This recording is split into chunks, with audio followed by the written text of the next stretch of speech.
Good afternoon, everybody, and welcome to another one of our Wednesday afternoon Doctoral Academy talks. And just some housekeeping, please ensure that your videos are off and that you are muted. And when we start discussions, either put your hand up or just unmute and ask. We'll see how the discussion goes. Today, I'm going to introduce to you another of my friends and colleagues, Professor Chats Devrup, and many of you have already seen his talk. He's a professor of music from the College of Humanities, but he is probably the most technologically savvy person I know. And I'm always blown away by the number of tricks that he's able to show us to make our lives so much easier on our laptops. So without taking up much of your time, Chats, I'm going to hand over to you to start directly. And thanks again for taking the time to present to us. Great. Thank you very much, Colleen. Thank you for a very lovely introduction, and good afternoon to you, to all our postgraduate students. It's my pleasure to be with you again on this forum. I enjoy actually doing this talk. I just wanted to extend what Colleen had mentioned in my introduction, that I have all these very nifty tricks and shortcuts and things that I tend to use. I just want to add that this is not an attempt to short circuit the system or to try to beat the system. It's just to enable us as academics to work smarter. So the tools I'm going to be referring to in my talk today are tools to help you to work quite smart, because I guess we have a lot of stuff out of there, and I'm pretty sure most of you are familiar with some of it, and we just want to get to know them so that we can really harness the power of technology that's available to us, rather than laboring on tasks that that would take us forever to actually work through. And I think that's quite important. So let me get into the meat of it. What I'm going to be presenting to you today is a presentation that I've pieced together over a couple of years, and it's the stuff that I've been using, because as a student, I also grappled with trying to find material to assist me to do stuff. And naturally, coming from a school like the arts, I come from the School of the Arts. Arts people always try to find creative ways of getting around doing stuff. So that's pretty much my agenda, and that's my short introduction to you. Unfortunately, my talk is not going to include demonstrating the software. In other words, I'm not going to be demonstrating the software. That will take us way too long. We've only got something like, I think, 50 minutes for this presentation, and then a small Q&A. And so it's not going to give me the luxury to actually explain the software to you. I'd love to do that with you if you feel at some point that you do feel the need to explore the software further with me. I think I'd be willing to actually do that with you. There's no problem. You just need to arrange with your organizers and your course leaders so that we can try and find a time that will be possible. However, I should add that there are tons and tons of videos, tutorials available on YouTube. If you just search smartly, you will be able to find a lot of this material that's available that will be able to help you with a whole host of stuff that you need to get. Okay, so that's my introduction. Let me share my screen and we can actually get onto the meat of my presentation. So what I'm going to be presenting, please, if you cannot see my screen, just alert me to it. Just unmute yourself and say, sorry, we can't see what's on your screen. And I'll immediately try to adjust. It's very difficult for me with technology. You can see it very clearly. Great, okay, super. So it's a postgraduate's toolbox. I've been revising this presentation for quite some time. So what I found is that with my students and with myself and my colleagues who we work with, that there are certain tools that we need to have at our fingertips in order to work. It's like in your household, there are certain tools you have to make things very easy for you. You'll have a soap basin, you might have a fork, a knife to cut, a chopper, a cutting board. So those tools help you to do things a bit easier. You don't just take a hammer and you try to use the hammer as a tool for every single thing that you do. Okay, so we have various tools. I've put together some tools and I've categorized them into what I think is a sort of suitable category. You don't have to memorize this category. I'm glad that, for you to take these slides and keep them with you. And these are the kinds of tools that I've worked out over the years that I find students would need. These are the kinds of the basic tools. Now, there might be some tools that you would require perhaps some extended knowledge for, or you in the health sciences might find, oh, we'll need something else rather than what was demonstrated. That's no problem at all. This is just an overview for what I would assume would be the basic toolkit for any student doing postgraduate work. When I say any, if you were a student of mine, this would be obligatory for you. This is obligatory. You wouldn't get away from this.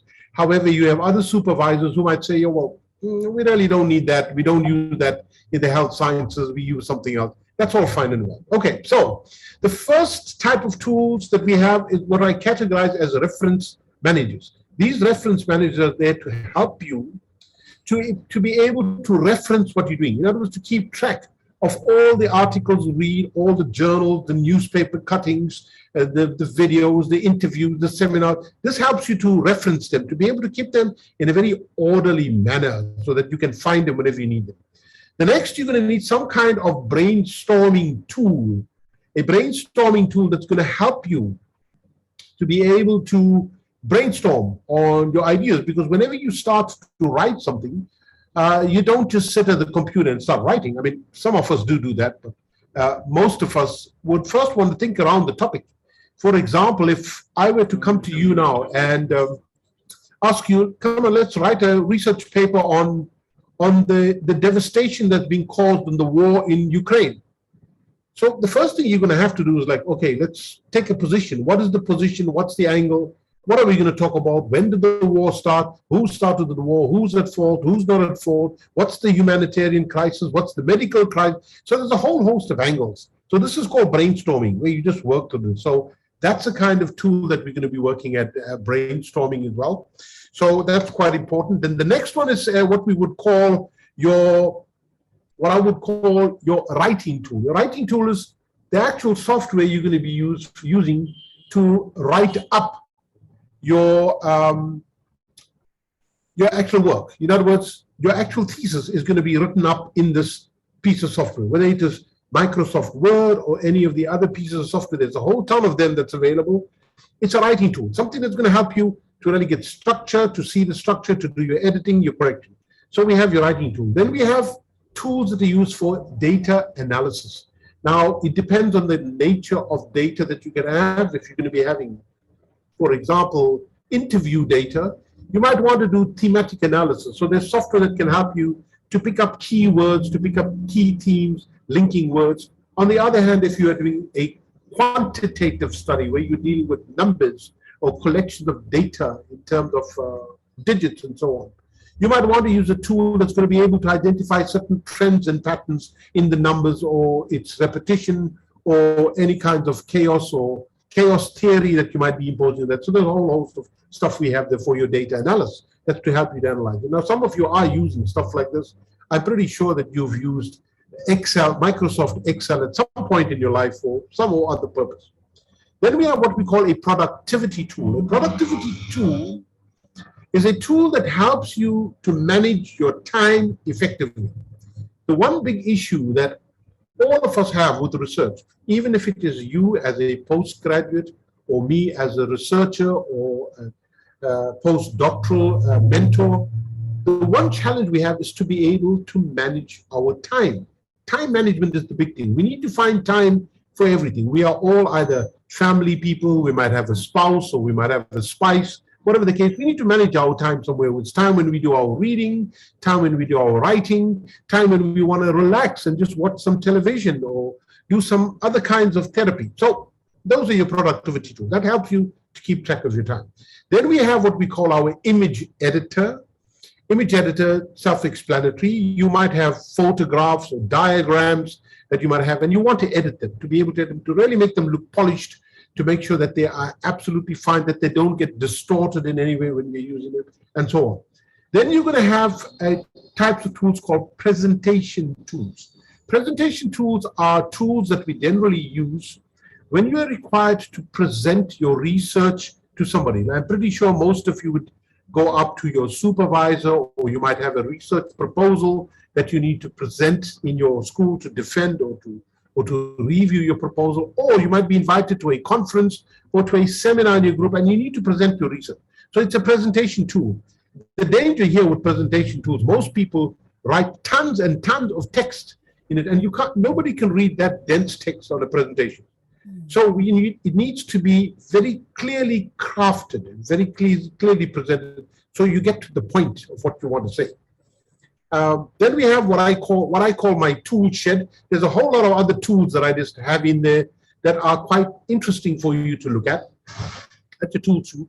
The next aspect is those tools that I would call art therapy. Now, art therapy is quite important for us, and I'm pretty sure those of you who are into brain research or into cognitive science research or neuroscience, people dealing with any kind of neurology research would attest to this, that we do need to use the creative part of our brain.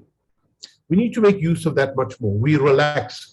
Now, historically, we've had various strange characters. I know the physicists, for that matter, they used to actually indulge in LSD, if you go back and read your research, just in order to allow them to relax themselves and to think different, to think outside the box. Now, art therapy does this, like watching a movie or listening to some music. Just get a different aspect of your brain active so that it moves you away from your research and sort of recharges your battery. It's like a kind of adrenaline rush, but using art. So this is trying to get you to think differently. Then finally, I have some resources available for you, which I'd like to share with you, stuff I've picked up along the way that I think are quite important for you when working through this. Okay, so let's get into the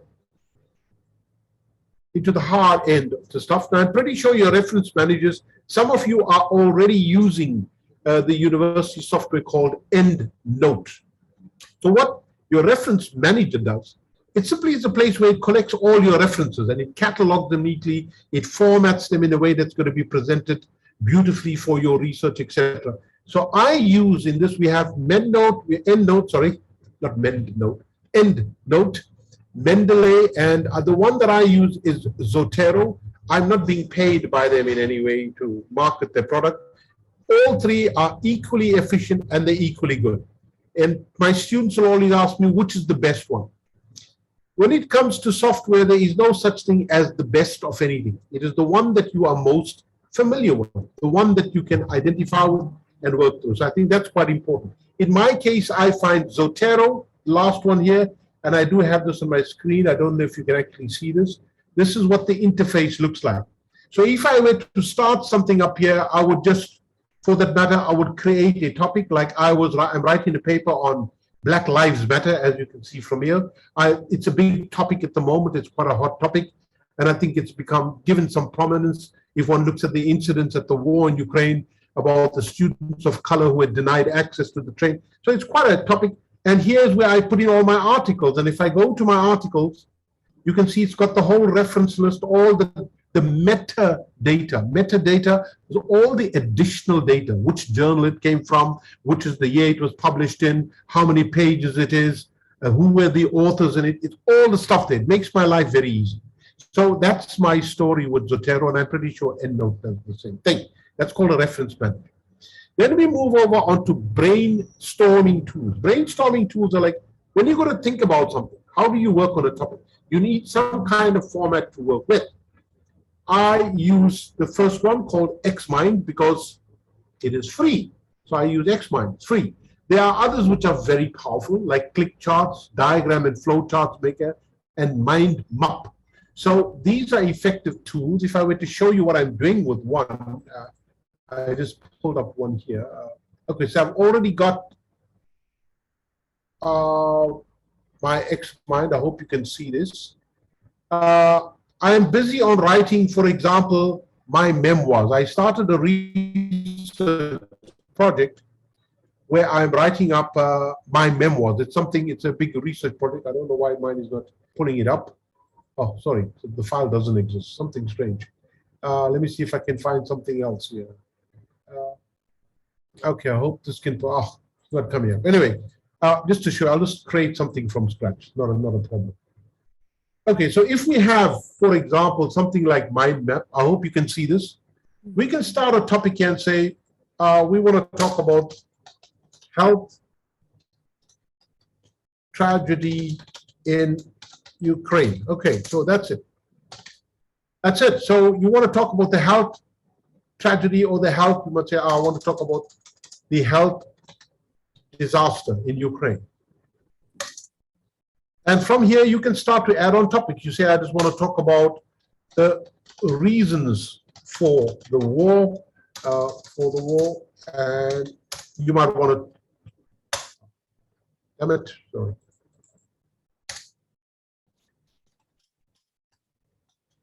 Okay, that's it. And then I want to have another topic where I want to say, I want to discuss this. I just want this topic to be looking at Putin. Maybe another topic here I just want to have on weapons. And I want to extend this, and I want to say, okay, I just want this to go further from weapons into, I want to have a subtopic here to look at US-made weapons. And so on. So as you can see, you can start to think around this, and you can then move these things around to wherever you want them. You can start to move them around and you build them. So you create a mind map of what you think. I find it an excellent way to write an article or to even work on your thesis or on a chapter. This is a beautiful way, and then you structure it and then you take it into your actual chapter itself. Okay, so that's pretty much your mind mapping tool, your brainstorming tool.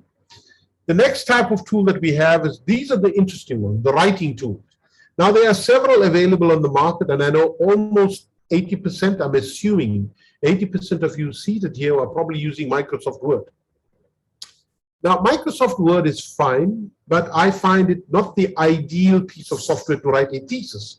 Why do I say this? It's a bit cumbersome to work, and you need to work through a lot of the commands in order to really get to work with Microsoft well.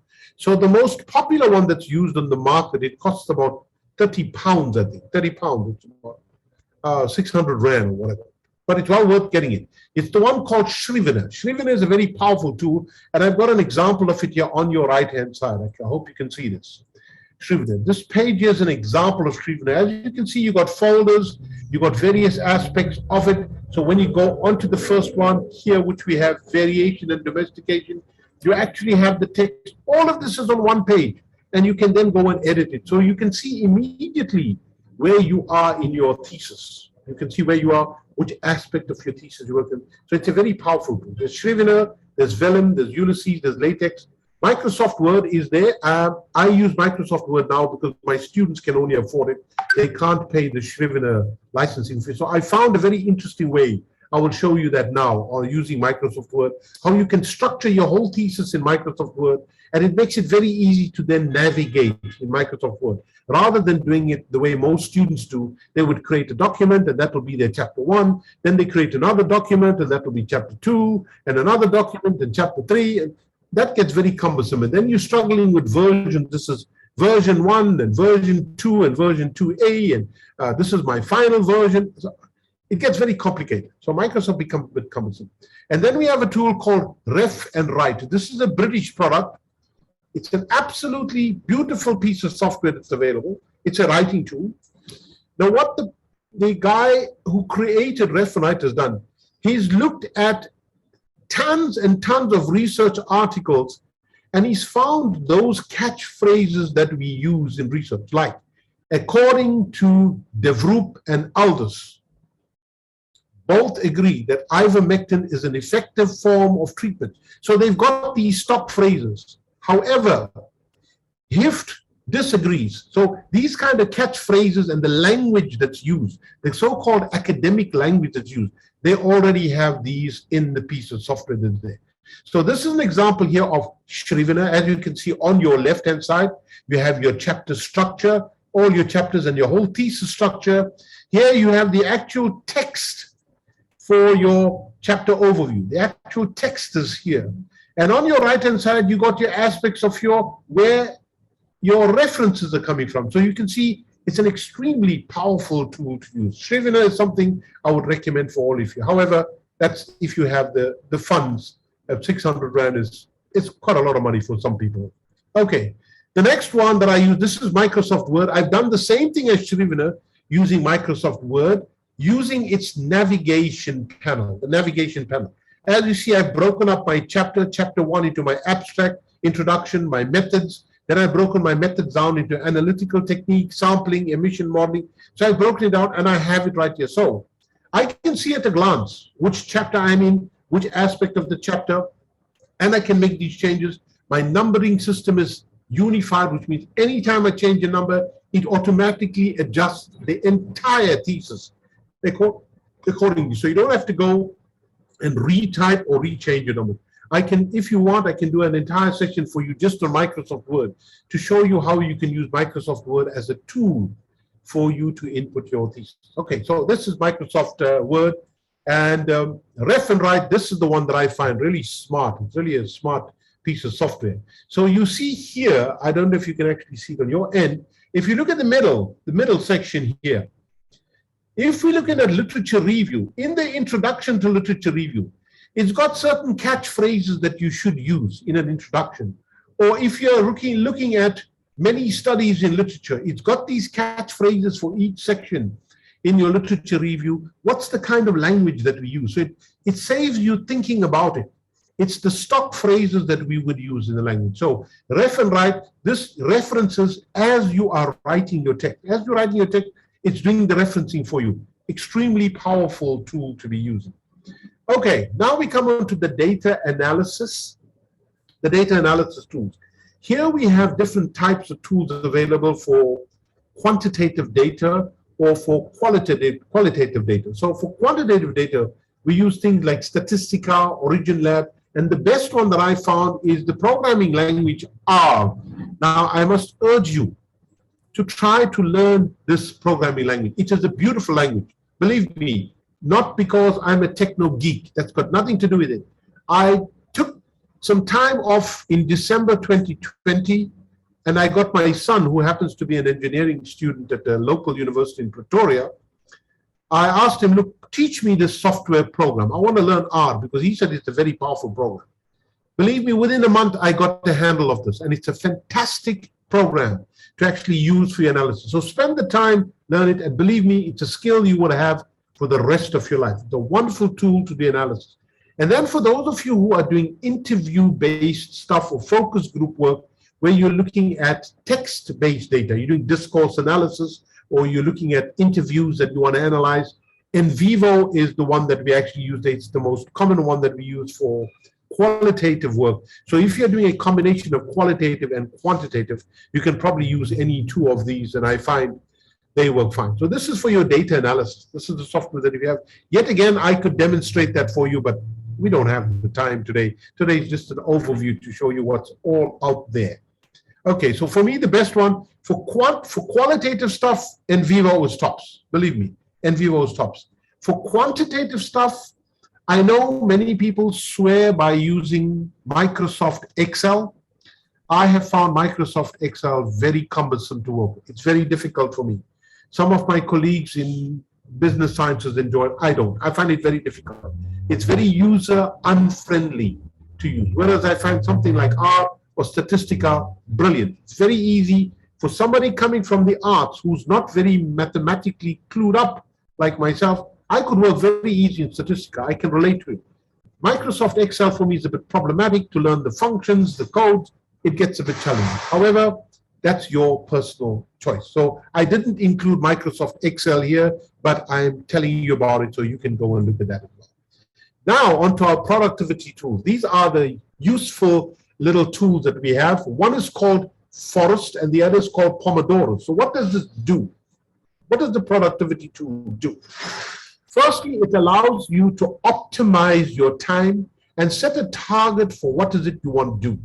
For example, you might decide, this evening I want to read and summarize 2 articles, and I only have 1 hour in which to do that. So you can either use Forest or Pomodoro.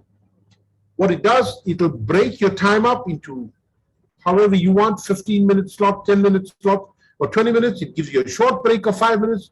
Then you get back to your work. And the interesting thing about these productivity tools is that you should not allow yourself to be disturbed by anything. You switch your cell phone off, mobile phones off, you put off your internet, no looking at Facebook, don't look at the UK soccer scores, don't worry about watching YouTube videos, none of that stuff. You are focused entirely on your work. So now this will depend on the kind of person you are. I am an evening person. I work best in the evenings when everything is quiet, because I live here close to the harbor. So there's a lot of traffic that goes on during the day. I can't work during the day, it's too noisy. But at night, everything is really quiet. I've got a beautiful view of the harbor here. So I work my best in the evening between 11 o'clock and 2 o'clock in the morning.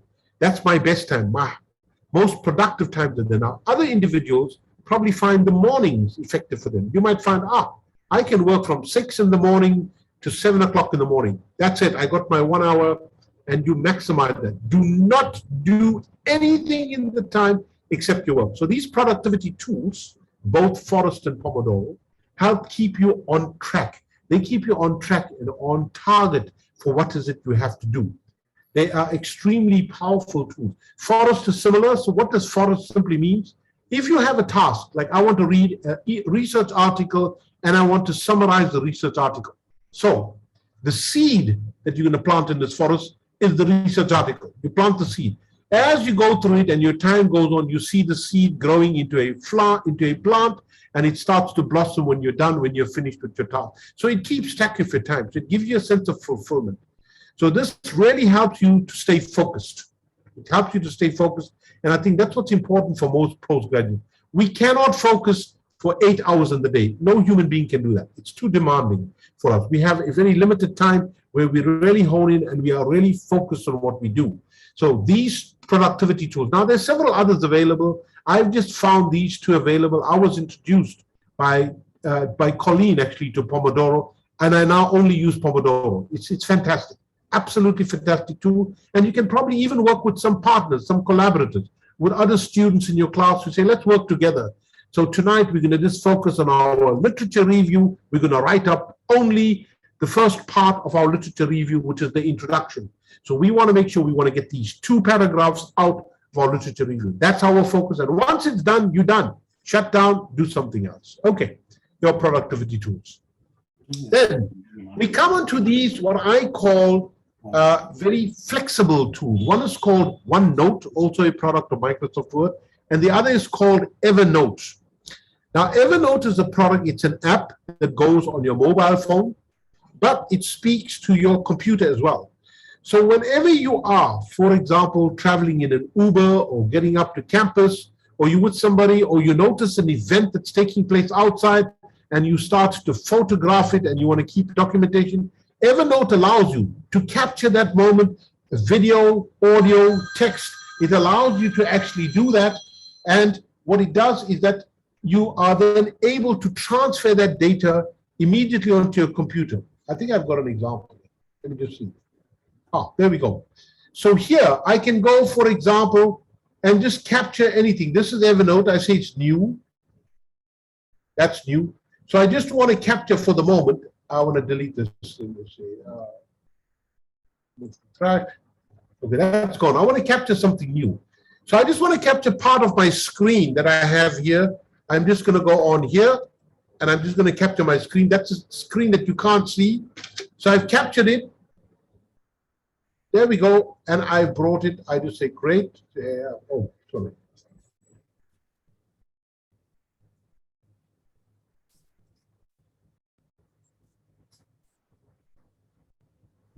I just want to do this again.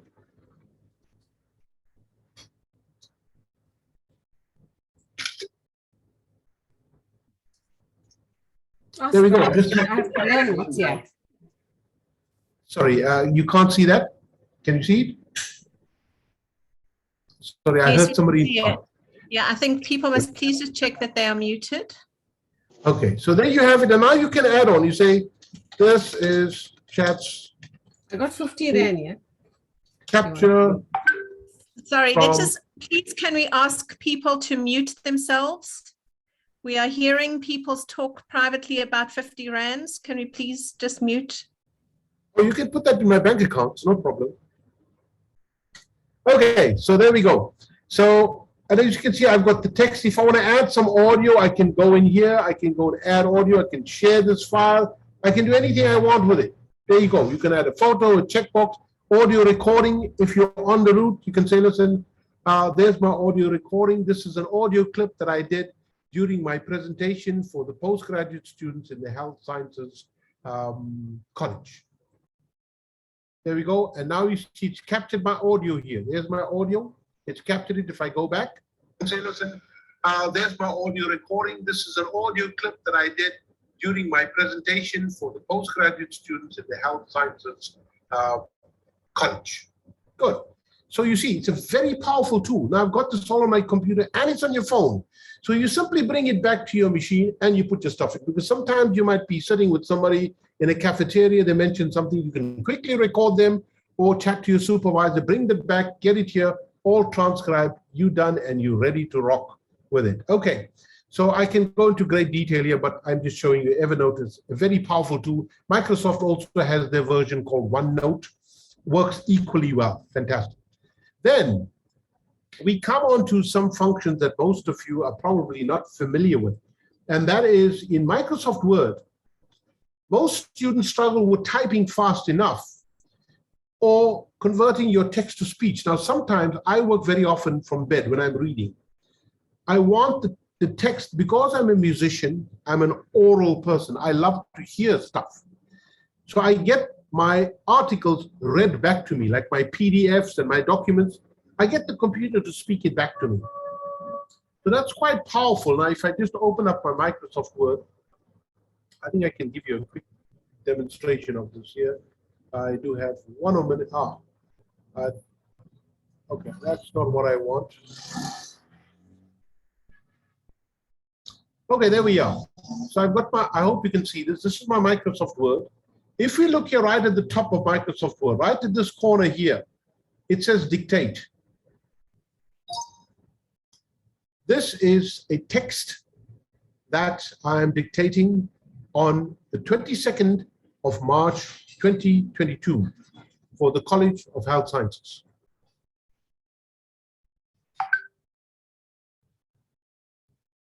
There you go. So it's dictated the text. I've got it there. Makes my life very easy. I don't have to type it out. It's already there.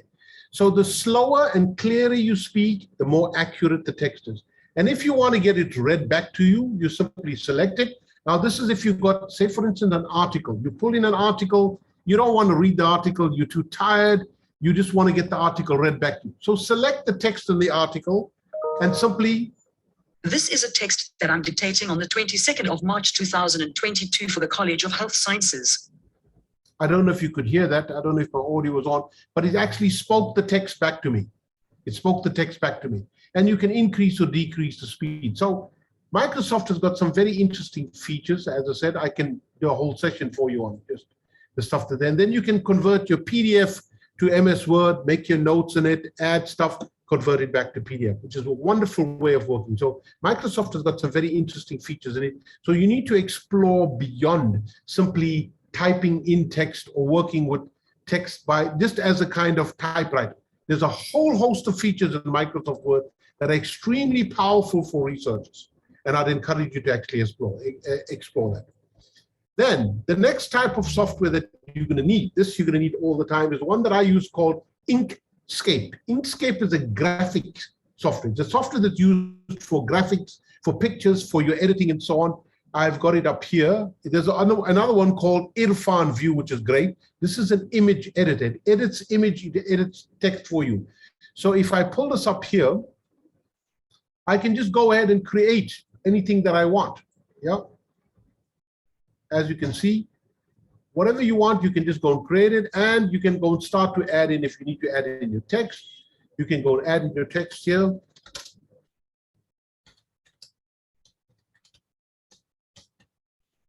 There you go. You got your text. And the good thing about this program, here's the interesting thing, and the good thing about it.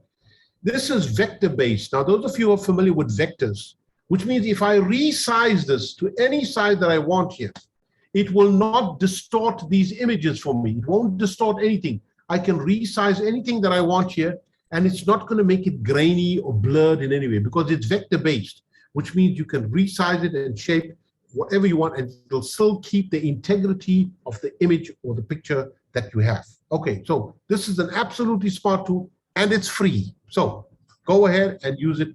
And absolutely wonderful to edit your images, your text. If you want to add annotations, that's text to a photograph or an image, this is the tool to use. Beautiful tool, works extremely powerfully. Okay, so that's your Irfan View or Inkscape. Wonderful. Most of our engineers at our university, KwaZulu-Natal, use Irfanscape, and I know most of the engineers use it. It's a beautiful tool for imaging and so on. Okay, the next one, I'm pretty sure you know what I'm talking about here, presentation tools. You are all quite familiar with PowerPoint, which is what I'm using right now. And do keep in mind, these tools are PowerPoint. You make powerful points. Don't write chunks of text here. People cannot read chunks of text on the screen. Simply keep your issues to a point. Summarize it into one word and you speak about the word. Don't write an entire paragraph about 50 to 100 words. Nobody can read that text. It's just too dense. We don't read that way. So keep it as PowerPoint. The good ones here, PowerPoint. Keynote is one that I use quite often. And the really smart one to really spice up your graphics is one called Prezi. It's got a consumer version, which is free, but if you pay, I think, $5, you get the professional version. This really makes your presentation look absolutely smart and classy. So presentation tools, they're quite important when you are presenting your stuff. So I'm not going to labor the point. You pretty much know what that's all about. Right, and then we come to my tool shed. This is the wonderful place, tool shed. There's tons of tools available on the web, and these are the common ones I use. Zoom, which is what we are using now. Then we have its equivalent called Microsoft Teams. Microsoft Teams, there are other platforms as well, but the two common ones are Microsoft Teams and Zoom. Now, the next thing that I'd strongly advise all of you to do, whoever your supervisors, to create a Google Drive. Here we have it, a Google Drive. A Google Drive where you keep your documents. So as you update your document, your supervisor can go and look at it all the time. So you, your supervisors, or whoever else is involved in the research can access that document at any time and make changes at any time. You don't have to retype it, reprint it, save another version. No, simply create one Google document and you work on that document all the time. So everybody has access. It allows your supervisor also the opportunity when they have time to simply comment on something that you have. And they don't have to wait for you to finish tons and tons of paragraphs. They can simply go in at any time. I've got a student of mine, well, my students all use Google Drive. All of their research work is put in Google Drive. They've got a Google Doc, and that's the only document we work. So I comment on it all the time. They make the changes and we go on, and as we finish, and that way it's a very effective way of keeping track of your progress. The other one that you could use is also Dropbox, which is fine. If you're using interview-based stuff, where you've got a lot of interviews and you want to transcribe these interviews, use a program called otter.ai. It's very accurate in simply transcribing, like I did now in Microsoft Word. You simply input the MP3 or the audio file, and it transcribes the entire thing for you. Now, obviously, these things are all algorithmically driven. In other words, they are driven by artificial intelligence.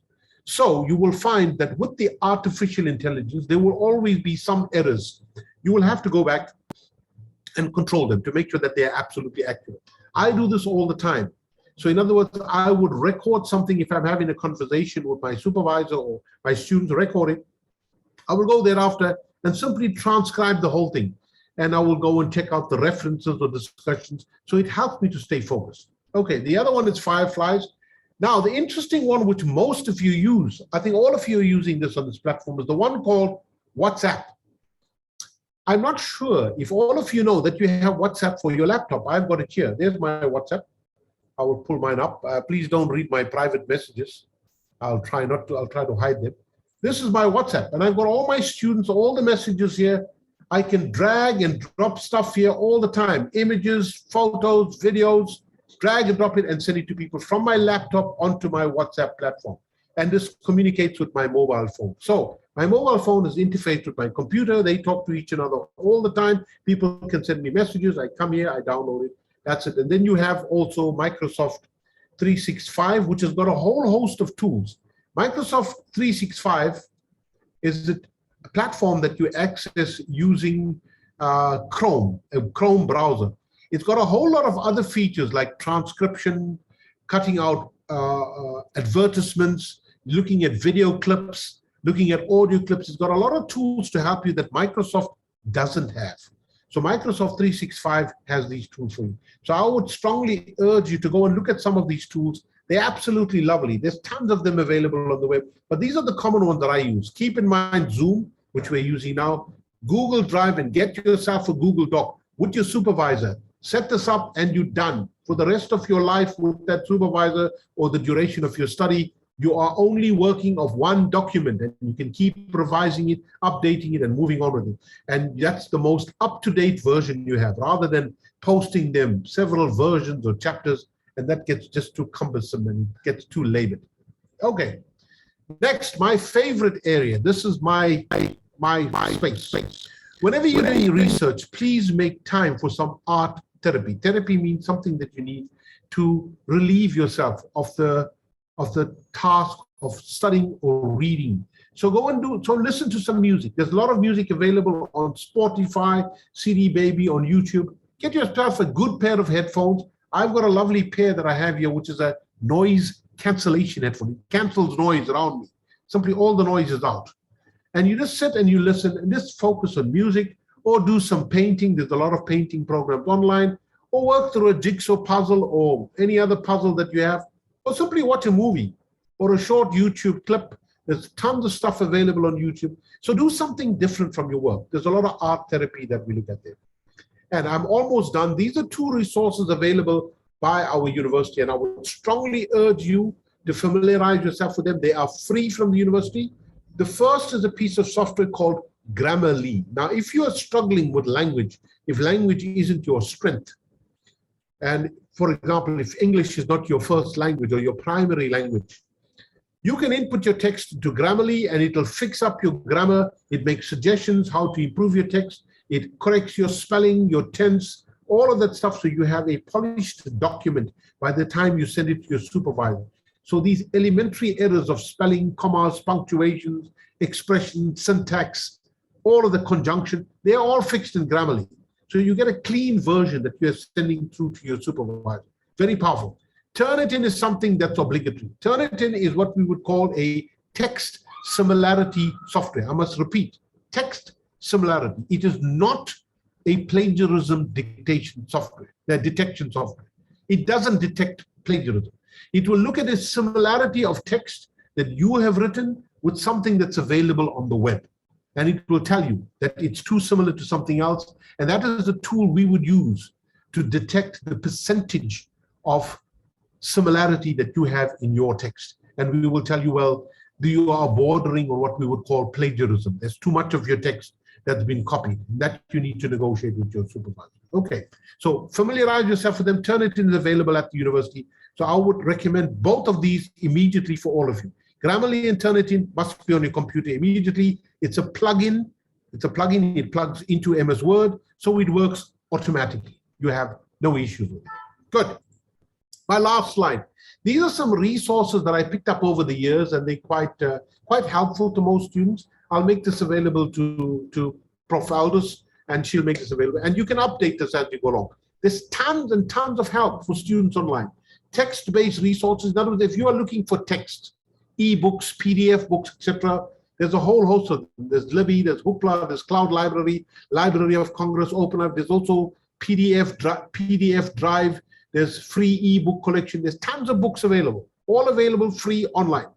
And I must urge you, all of you who are doing web searches, please use the university's portal. Don't go onto scholar.google.com because you will have to pay for some of the documents you download. Log into our library first, and our library has got Google Scholar there as a plugin. If I can just get it up here. Let me just see. I just want to show you this. This is the mistake most students make. Let's see how. Okay, this is our UKZN website. So when you are browsing, go to our library here. Keep this as something that you saved. Okay, you go into our library, and so if you're looking for anything here, you're searching the library homepage. Sorry, this is a bit cumbersome. It works much faster in my system. Here you have Google Scholar already. So go into Google Scholar here and punch in your text. Yeah, punch it in here. Ivermectin I'm looking for. Search, and it takes you immediately to Google Scholar with all of your references. And you don't have to pay for it because the university library has already paid for these. So please use the university library portal because you don't have to pay for that. Otherwise, if you're going to go privately to Web of Science or to Google Scholar, you're going to have to pay for some of the articles that are there. And most students are challenged when it comes to finances. So try to avoid doing that if you can. Okay, that's my plug for our library. Then we have a lot of theses and dissertations that are online. The most common one is open access theses and dissertation. This one here, absolutely wonderful platform. And it's being updated as we speak. When you go onto this platform, it's being updated right now. So there's tons of research that's going on that people upload onto this platform. It's a beautiful one. Masters and doctoral dissertations are uploaded. Then we also have platforms like Dissertations Online. Edith Cowan University has got all of their students' theses published online. The South African one is Sabinet, which we use available. Okay, our writing resources here. I mentioned Grammarly and Turnitin for you. They are the two ones that we use free of charge at the university. We also have tools like Rewordify. Now, please proceed with caution. Many students simply take somebody else's work, they put it into Rewordify, and they will spin this out and say, yeah, now it's my own work. Look, we can catch you with that because we know that the syntax and the language that's used does not count. So Rewordify is used. If you don't understand the text, if it's too dense, I deal a lot with a lot of philosophy text where it's written in a very dense way. Philosophers have got this way of writing in a very dense, compact way. Sometimes I put it in Rewordify just to simplify the text to understand what is the argument about, what is it they say. So Rewordify is there. And then we have writing labs for you to help you to improve your writing. That's your Purdue Online and your Boston University educational resource. Tons of stuff available to help you to improve your writing, your formulation, your feel. And finally, for you postgraduate students, you are not alone with this process. You're not only stuck with your doctoral school, your doctoral academy. There is a web of individuals available that are at your level, are available to assist you. For example, the South African one is called Enhancing the Postgraduate Environment. Tons of students there, tons of resources, all available for you. If you want to know how to write a literature review, it's there. They will guide you. If you are struggling on finding sources, all of it, people chat online. Then we have the doctoral writing one, that's WordPress. Then we have Patter, the Thesis Whisperer, it comes from the Horse Whisperer. The Thesis Whisperer, students sharing experiences about the challenges that they're having with research. Well, how do they get around it? Very nice ideas are posted here. And finally, the last one there is a wonderful page hosted by Gina Whisker. She's a professor at Brighton University in England. I had the pleasure of working with her, and I think some of my colleagues have as well. Gina is one of the top mentors in research. She's got her own website where she provides help for students on various aspects of the research. Okay, I know there's been a whirlwind tour of the software I've had available. Thank you very much for your patience and for listening. So I've got a few minutes now, so I'd like to actually answer some of the questions you have. Unfortunately, I have to leave promptly at 4:30. I've got another lecture that starts at 4:30. So your questions, please feel free. Go ahead, just unmute yourself or raise your hand. And Colleen, if you could moderate it for me. Thank you very much. Sure. A lot of people have been asking for a course using Word. And just to remind people that the whole of June is going to be dedicated to writing.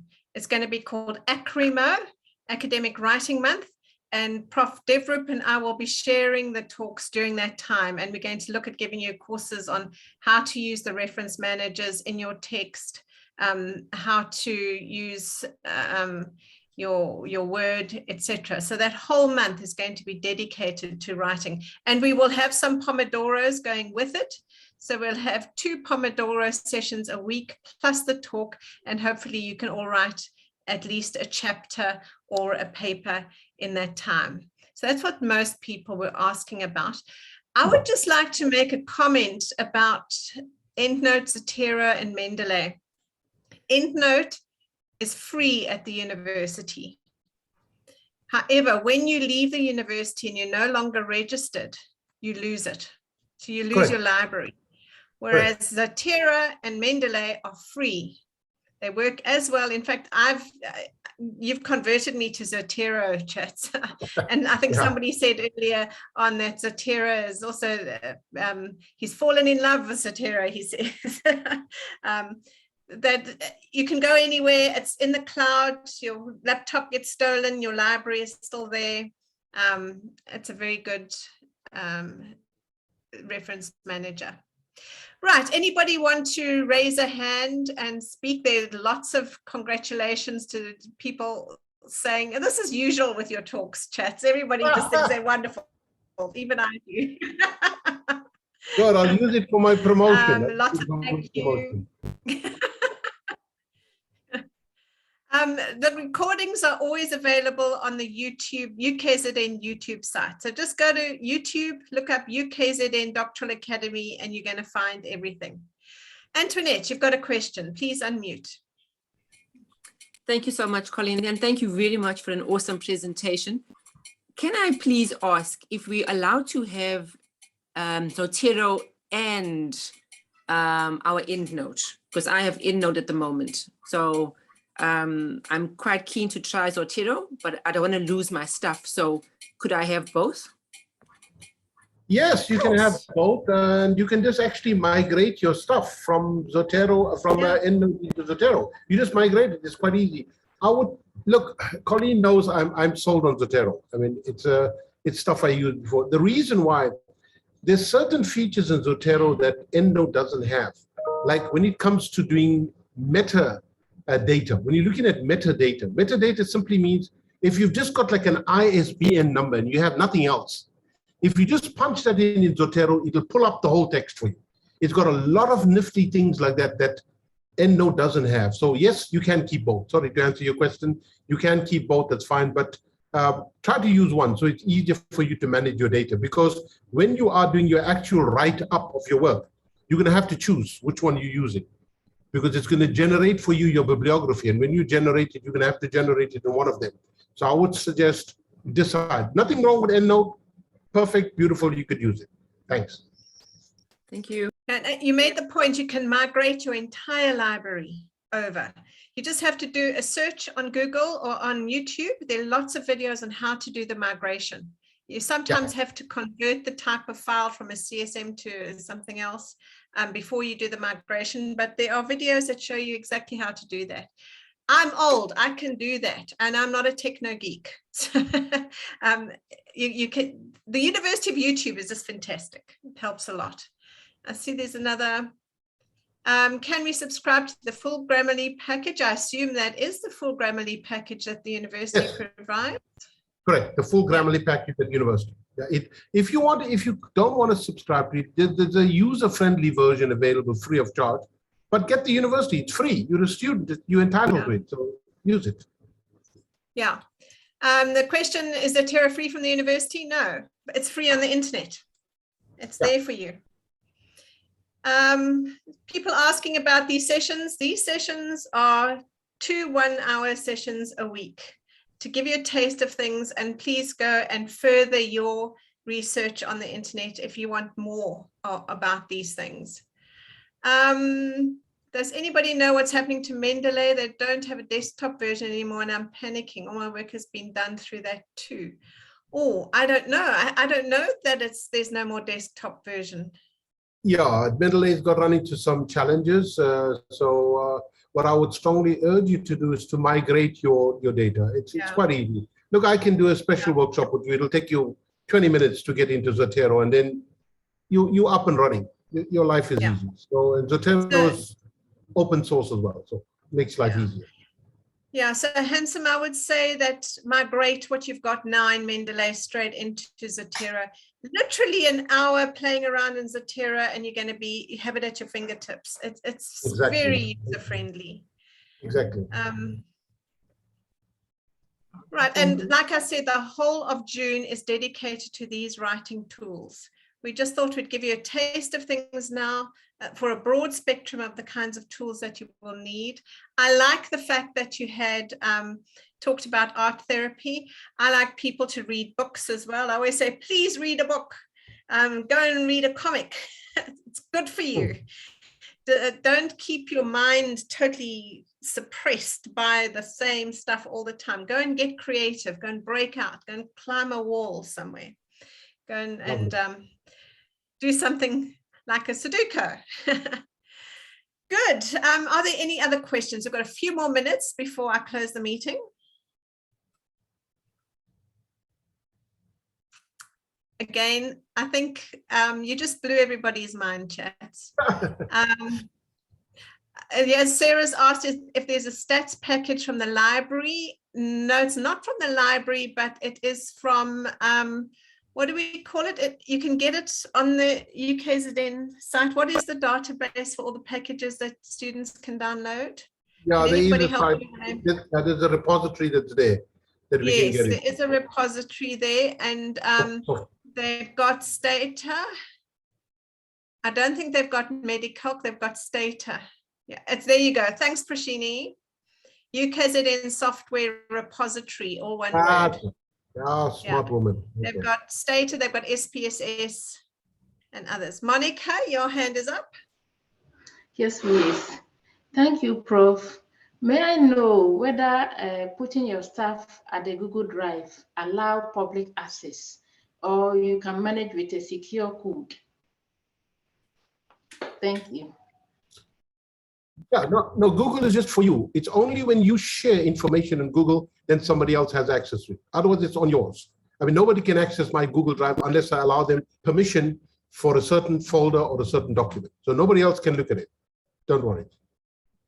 Yeah, so in your Google Drive, you could have personal stuff like a collection of recipes, and you can have your university work, and your supervisor, you can give access only to the university work. They can't see your private documents.